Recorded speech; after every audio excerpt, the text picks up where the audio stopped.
I couldn't help at one point in my discussions privately with General Secretary Gorbachev, when you stop to think that we're all God's children, wherever we may live in the world, I couldn't help but say to him, just think how easy his task and mine might be in these meetings that we held if suddenly there was a threat to this world from some other species, from another planet, outside in the universe. We'd forget all the little local differences that we have between our countries, and we would find out once and for all that we really are all human beings here on this earth together. Well, I don't suppose we can wait for some alien race to come down and threaten us, but I think that between us we can bring about that realization. In our obsession with antagonisms of the moment, we often forget how much unites all the members of humanity. Perhaps we need some outside universal threat to make us recognize this common bound. I occasionally think how quickly our differences worldwide would vanish if we were facing an alien threat from outside this world. And yet, I ask you, is not an alien force already among us? What could be more alien to the universal aspirations of our peoples than war and the threat of war? I think maybe I'd answer it this way. I keep, in my frustration sometimes, actually, if you count some of the things going on in smaller countries and all, there have been about 114 wars since World War II. But I've often wondered, what if all of us in the world discovered that we were threatened by a power from outer space, from another planet? Wouldn't we all of a sudden find that we didn't have any differences between us at all? We were all human beings, citizens of the world, and wouldn't we come together to fight that particular threat? What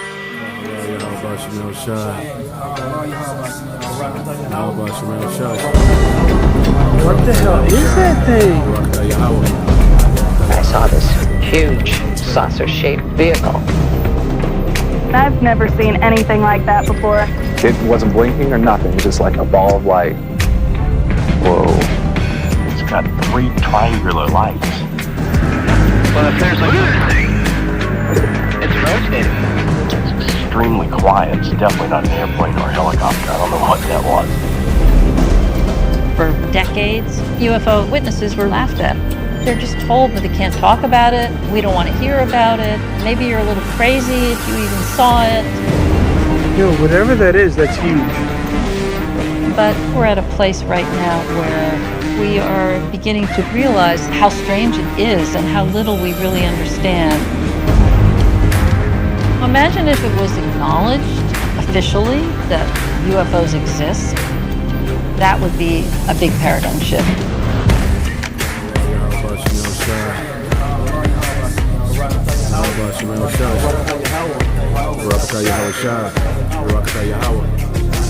There's a creation of discourse around these events. Pop culture today is going to represent these UFO events, for want of a better word, as something quite different than how the people experience them. Remember, I'm a historian of Catholicism. So in the 1980s, Pope John Paul II wrote a very interesting teaching on the angels to his bishops. It's called the Catechesis on the Angels. And he basically says, these are invisible beings, and people don't believe in them anymore, and they even denied them during Jesus' time, Jesus' era. He said, but they exist. And he said, and they intervene in human history. He was kind of reinscribing this idea that what we see today is not what we think we're seeing. Our perceptions see objects, but what are really there? Behold, he cometh with clouds, and every eye shall see him, and they also which pierced him. And all kindreds of the earth shall wail because of him, even so. Amen. am Alpha and Omega, the beginning and the ending, saith the Lord, which is, and which was, and which is to come, the Almighty. Yeah, hey, so when you see those angels around us, man, they're here because they were sent. They received orders. Hey, anytime you see a chariot, it ain't coincidence, man. Now we know that they watching the earth, right? But they were commanded to fly over you or fly wherever you see them. They were sent. Ain't no coincidence, man. Cause it'd be a lot of times, it'd be like a chariot drop, like you don't see them like that. But anytime they show up, they were sent. So you can see it, because you know what it is. But we're in a time, he's going to command deliverances for Jacob. He's going to command his son to come back. And only his son can deliver us, man. And only the Father knows the day. All right?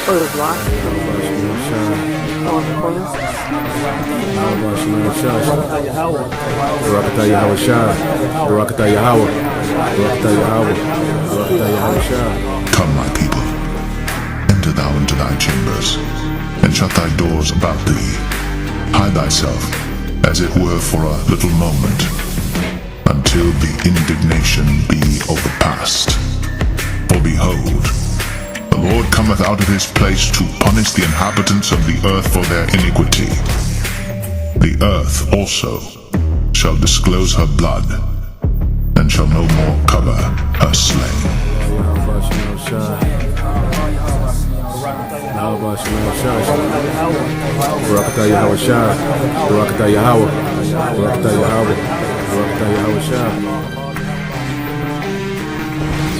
Pretty sure they come in peace.